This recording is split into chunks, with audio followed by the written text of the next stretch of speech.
2 এর নাম্বার কি দিয়েছে, দুটো পরপর সংখ্যার গসাগু কত। তাহলে দুটি পরপর সংখ্যা প্রথমে নিয়ে নাও, একটি নিলাম 2 আর একটি নিলাম 3।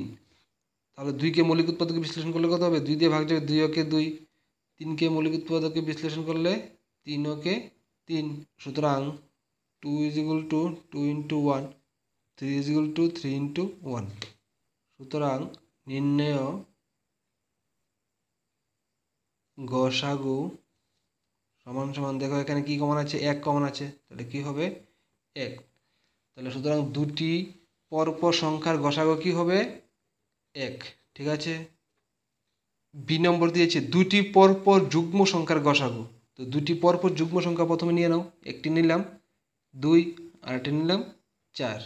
তাহলে দেখো কত হয়, 2 ওকে 2, 2 দিয়ে 4কে ভাগ করলে 2 দুগুণে 4, আবার 2 ওকে 2। সুতরাং 2 ইজ ইকুয়াল টু 2 গুণ 1, 4 ইজ ইকুয়াল টু 2 গুণ 2 গুণ 1। সুতরাং নির্ণেয় গসাগু সমান সমান কি কমন আসছে, দেখো এখান থেকে একটি 2, এখান থেকে একটি 2, এখানে 1, এখানে 1, 2 গুণ 1, 2 ওকে 2। তাহলে দুটি পরপর যুগ্ম সংখ্যার গসাগু কত হলো 2। সি নং দিয়েছে দুইটি পরপর অযুগ্ম সংখ্যার গসাগু কত। তাহলে প্রথম দুটো পরপর অযুগ্ম সংখ্যা নিয়ে নাও, অযুগ্ম সংখ্যা মানে হচ্ছে বিজোড় সংখ্যা। প্রথমে নিয়ে নাও 3, তারপরে নিয়ে নাও 5।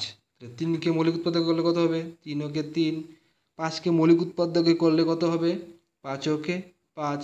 তাহলে 3 is equal to 3 into 1, 5 is equal to 5 into 1।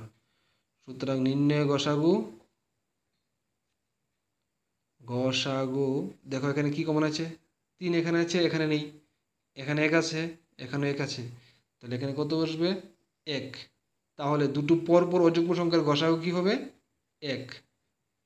ঠিক আছে।